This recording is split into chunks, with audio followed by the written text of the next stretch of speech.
Hello everybody, so today I will talk about calculus. The topic today is about find the solution of x. So now I will show you how to answer. We divide both sides by e to the power of x.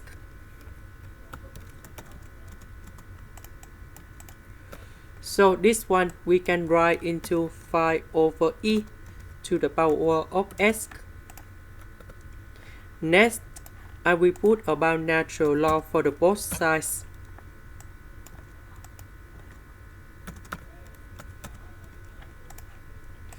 Next, about this one, we can put outside about natural log. We have s ln of 5 over e equals to ln number 2.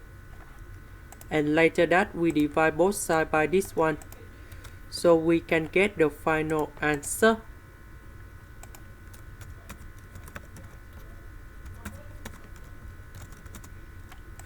This is the end. Thank you for watching.